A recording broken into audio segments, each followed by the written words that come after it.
এটা মনে করি যে আমি সাধারণ ছাত্রের পক্ষেই আমি দাবিটা জানাইতে চাই। এইটা হচ্ছে গিয়ে যে এই প্রক্রিয়ায় হারুন সাহেবদের যেভাবে সরাই দেওয়া হয়েছে, এই প্রশাসনে মন্ত্রী থেকে শুরু করে এবং দলের নেতারা যারা এই কাজের সাথে ব্যর্থতার পরিচয় দিচ্ছেন, আমি দাবি জানাবো যে তাদেরকেও যদি এই জায়গাগুলো থেকে সরাই দেন, তাহলে আমার মনে হয় ছাত্রদের জন্য আরেকটি শান্তির বিষয় হবে। Question of fact. তবে আমি মনে করি আপনি এইসব তো সাইড এফেক্ট, আর মেইন এফেক্ট হচ্ছে গিয়ে ছাত্রছাত্রীদের মনে যে প্রভাব পড়ছে, এই প্রভাব থেকে বেরোয় আসতে হবে। এদেরকে একটা শান্তির জায়গায় সান্ত্বনা আমাদেরকে দিতে হবে। আমাদের কিছু লোককে এই জায়গা থেকে সরে যেতে হবে। প্রয়োজনে আমি ব্যারিস্টার সুমনের যদি মনে করেন যে এই পরিস্থিতি এরকম হয়, ছাত্ররা যদি মনে করে যে না আমি এমপি হিসাবে রিজাইন করলেও এদের জন্য শান্তি হবে, তাও দেশটার শান্তি হবে, আমি লিখে দিয়ে যাচ্ছি আমি রিজাইন করব। প্রথমেই যারা এই ঘটনাতে বিভিন্নভাবে নিহত হয়েছেন তাদের আত্মার মাগফিরাত কামনা করতেছি। আমরা সবসময় এইসব বিষয় নিয়ে প্রতিবাদ করেছি। আজকে জানেন যে 6 জন সমন্বয় যারা ডিবি অফিসে ছিলেন, এটা নিয়ে অনেক বিতর্ক ছিল যে তাদেরকে কি বাধ্য করা হয়েছে কিনা, তাদেরকে কেন ডিবি অফিসে নিয়ে আটকে রাখা হয়েছে, এই বিষয়ে 2-1 জায়গায় আমি কথা বলছি। ও আনঅফিসিয়ালি তারা আমাকে যেটা জানিয়েছেন যে আমি বললাম যে আপনারা চাইলে তো এদেরকে অ্যারেস্ট করতে পারেন, আপনারা তাদেরকে আটকে রাখছেন যে এই অভিযোগ, এই বিষয়ে আপনাদের মন্তব্য কী।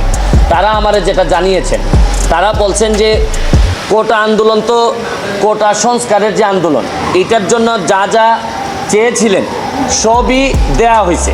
মানে যারা এই কোটা আন্দোলনে, কোটা সংস্কারের আন্দোলনে তারা যা চেয়েছিলেন তার চেয়ে দেখা যাচ্ছে যে 95%, 93% দেওয়া হয়েছে। মানে ওনারা যা চেয়েছিলেন কোটার বিষয়ে কিন্তু আর কোনো বক্তব্য এখন আর নাই। কোটা বিরোধী আন্দোলনের কোনো কথা এখন আর মাঠে নাই। তারপরও মাঠে মানুষ কেন? তাইলে কোটার পরে যে আন্দোলন চলতে পারে, এটা হচ্ছে কি আমিও বলছি যে এই আন্দোলনে আমাকেও আপনারা সাথে নেন। যদিও সাথে নেন কোনটা, এটা হচ্ছে এই আন্দোলন করতে গিয়ে যারা নিহত হয়েছেন, যারা আহত হয়েছেন, তাদের এই প্রক্রিয়াতে কার কার দায় আছে, ভুল হয়েছে কিনা, পুলিশ কি এক্সেসিভ ফোর্স ব্যবহার করছে কিনা, পুলিশ কি এই আম যারা তাদের ব্যাপারে গুলি করতে পারে কিনা, এগুলা নিয়ে আপনাদের আলোচনা হইতে পারে। বিচারের আমরা আদালতের দ্বারস্থ হইতে পারি।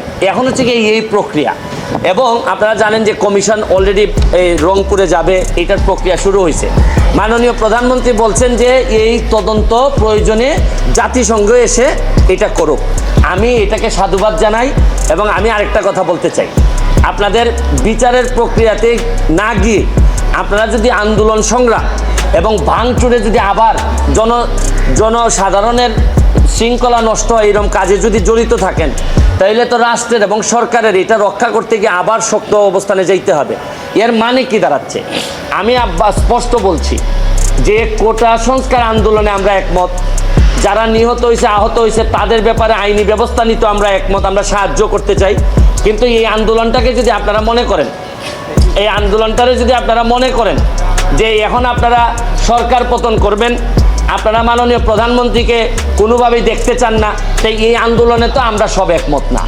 এটা আমি বারবারই বলছি যে আমি ব্যারিস্টার সুমন, আমি একজন স্বতন্ত্র এমপি হিসাবে আমি তো আমার পতন চাইতে পারি না কারণ ছাড়া, বা আমার বিরুদ্ধে অভিযোগ ছাড়া। এখন সরকার পতন মানে তো আমারও পতন আমি চাই।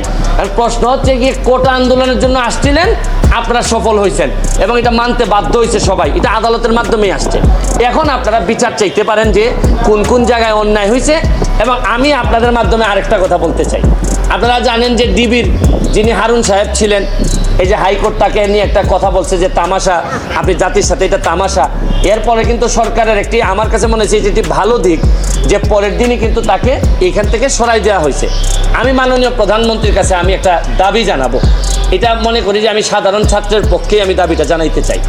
এইটা হচ্ছে গিয়ে যে এই প্রক্রিয়ায় হারুন সাহেবদের যেভাবে সরাই দেওয়া হয়েছে, এই প্রশাসনে মন্ত্রী থেকে শুরু করে এবং দলের নেতারা যারা এই কাজের সাথে ব্যর্থতার পরিচয় দিচ্ছেন, আমি দাবি জানাবো যে তাদেরকেও যদি এই জায়গাগুলো থেকে সরাই দেন, তাহলে আমার মনে হয় ছাত্রদের জন্য আরেকটি শান্তির বিষয় হবে। আমরা তো এই জীবনগুলো ফিরে আনতে পারবো না, যে জীবনগুলো মারা গেছে, অন্তত তাদের আত্মার শান্তির জন্য আমরা যে সব জায়গায় এই ব্যর্থতা আছে, এই মানুষগুলার যদি আমরা সরাই দেই, তাহলে আমি মনে করি দল, দেশ, ছাত্ররা যারা আন্দোলন করতেছে তাদের জন্য, তাদের পরিবারের জন্য একটা শান্তির বিষয় হবে বলে আমি মনে করি। বল প্রয়োগের কথাটা বলতেছি বল প্রয়োগের কথাটা বলতেছি হচ্ছে গিয়ে প্রথম দিকে শিক্ষার্থীদের আন্দোলন যেটা ছিল এইটাতে আমার ব্যক্তিগত অপিনিয়ন যে আওয়ামী লীগ এবং সরকারি প্রায় 90% লোক এই যে আন্দোলনটা ছিল সংস্কারের এটার সাথে একমত ছিল, কিন্তু শুক্র শনিবারে আমরা ব্রেক মেরে দিছি। আমরা যারা আওয়ামী লীগের বা বঙ্গবন্ধুর আদর্শরে ধারণ করি বা মুক্তিযুদ্ধের চেতনা, আমরা ব্রেক মারছি হচ্ছে গিয়ে শুক্রবারে। কারণ শুক্রবারে আর শনিবারে যা ঘটছে এইটা আর তখন আমাদের মনে হয়েছে যে এখানের মধ্যে অন্য রাজনীতি আছে। এখন আপনারা যেটা বলতেছেন যে এক্সেসিভ ফোর্স, এর একটা অহিংস আন্দোলন করতেছে, এখনও একটা ভয় রয়েই গেছে যে এদেরকে ব্যবহার করে আবার কোনো এইরকম যদি আন্দোলন বা এইরকম জ্বালাও পোড়াও যদি শুরু হয়, আপনি কি মনে করেন এই গোয়েন্দা সংস্থা অলরেডি একবার ফেল হয়েছে? আমার কাছে মনে হয় যে গোয়েন্দা সংস্থার ব্যর্থতার কারণেই তো শুক্র শনিবারে এই ধরনের ঘটনা ঘটলো। এতগুলা মানুষ জামাত শিবির বা এই ধরনের লোকজন এসে এখানে অ্যাটাক করলো, গোয়েন্দা সংস্থার লোকজন জানে না, এটা তো তাদের একটা ব্যর্থতা। এখানেও তো হাত দিতে হবে যে কেন আপনারা জানলেন না, এটার দায়িত্ব তো সরকারের। এখন আমি মনে করি যে হয়তো এক্সট্রা কশন থেকে যে কেউ যেমন ধরেন এই 6 জন সমন্বয়ককে যে ধরা হয়েছে, আমাকে আনঅফিসিয়ালি জানানো হয়েছে যে তারা চায় আন্দোলন কোটার জন্য, বৈষম্যমূলক আন্দোলন। এইটা শেষ করার পরও দেখা যাচ্ছে যে এদেরকে বাইরের একটা ইনফ্লুয়েন্স, যারা আসলে কোটার সাথে সম্পর্কিত না, এরা রাষ্ট্রের বিরুদ্ধে, তারা তাদেরকে ইনফ্লুয়েন্স করার চেষ্টা করতেছে। এবং এরা যেহেতু সাধারণ ছাত্রদের প্রতিনিধি, তাদেরকে একটা মানে আমরা যে বলি যে একটা সেফ এনভায়রনমেন্টে রাখার জন্যই এই ডিবি অফিসে রাখা হয়েছিল। এদের যুক্তি দেখাচ্ছে, এটা আপনারা বিশ্বাস করতেও পারেন, নাও করতে পারেন, এই জন্যই তো আজকে ছেড়ে দেওয়া হয়েছে। তো ওভারঅল আমি মনে করি এখন যেটা গুরুত্বপূর্ণ, ছাত্রদের পক্ষেও আমি মনে করি যারা ব্যর্থ হয়েছেন এখানে, প্রশাসন বলেন, দল বলেন, নেতৃত্বে মন্ত্রী বলেন, যারাই ব্যর্থ হয়েছেন, আমি মাননীয় প্রধানমন্ত্রীর কাছে আমি দাবি জানাবো তাদেরকে আপাতত এই যারা মারা গেছে তাদের বা তাদের পরিবারের পক্ষে দাঁড়ানোর প্রক্রিয়া হিসেবে আমি মনে করি যে এদেরকে কিছু লোককে আপনারা সরাই দিবেন। আইনে আপনি তাকে ইচ্ছার বিরুদ্ধে তাকে নিয়ে যেতে পারবেন না, এটা স্পষ্ট আইন, এটাতে অস্বীকার করার কোনো সুযোগ নাই। তারা দেখা গেল যে স্টেটমেন্টও দিয়েছেন, আমি দেখলাম যে মনে করলাম যে স্টেটমেন্টটাও জোর করে আদায় করা হয়েছে, এই ধরনের কথা মনে করলাম। আমি প্রথমেই আপনাকে বলি, কাউকে ইচ্ছার বিরুদ্ধে কোনো জায়গায় আপনি আটকে রাখতে পারবেন না, এটা একদম প্লেইন একটা ল। কিন্তু এক্সেপশন আছে, কখন আপনি যেমন আমাকে যখন লাইফ থ্রেট দেওয়া হয়েছিল, আমি যখন এই দুই সপ্তাহ আগে আপনারা জানেন, এই সময় আমারে বলা হয়েছে যে আপনি বাসা থেকে বের হবেন না।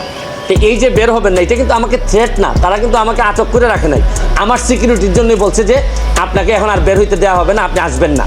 তো আমি যেটা বলতে চাচ্ছি যে এদের যদি দেখতে হবে যে এরা ক্ষতিগ্রস্ত হয়েছে কিনা, এদেরকে ওইটার ভিতরে নিয়ে মারামারি করা হয়েছে কিনা, বা তাদেরকে যে বক্তব্য দেওয়া হয়েছে এই বক্তব্যের সাথে আপনি একমত কিনা।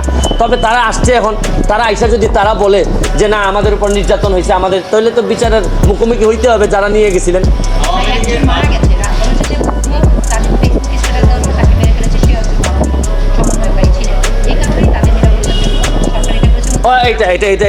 আপনি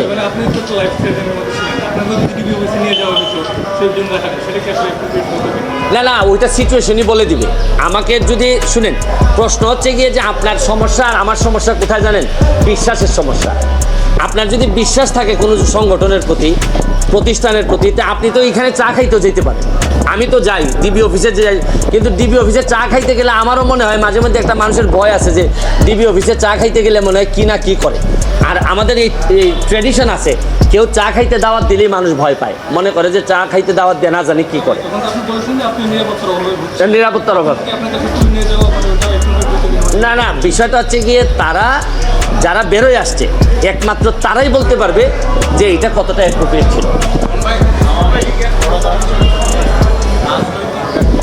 এটাই তো আমি বললাম যে আপনাদের ছাত্রলীগের যারা ভুয়া বলছেন, তারা নিজের লোকই তো ভুয়া বলছেন।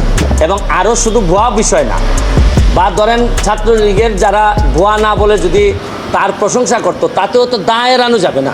যাদের দায় আছে, ছাত্রলীগ ভুয়া বলছে এই কারণে যে দায় বাড়ছে তা না, প্রকৃত অর্থে তার যদি এই ব্যর্থতায় কোনো দায় থেকে থাকে বা যাদের আছে, তাদেরকে আমি মাননীয় প্রধানমন্ত্রীকে বলবো এই দেশের স্বার্থে, জনগণের স্বার্থে, এই যারা কোমলমতি ছাত্রদের স্বার্থে, তাদের পরিবারের স্বার্থে, তাদের পরিবারের মানসিক শান্তির স্বার্থে এই কিছু লোককে সরাই দিলে আমার কাছে মনে হয় আন্দোলনটা অনেকাংশে কমে যাবে বলে আমার বিশ্বাস। আর শুধু আন্দোলন কমলেও তো হবে না, এই সরকারকে আরও অনেক পথ পাড়ি দিতে হবে। যাদের মনে কষ্ট পাইছে, এই মনে কষ্টকে আবার ব্যাক করে নিয়ে আসার জন্য একটা লম্বা পথ পাড়ি দিতে হবে।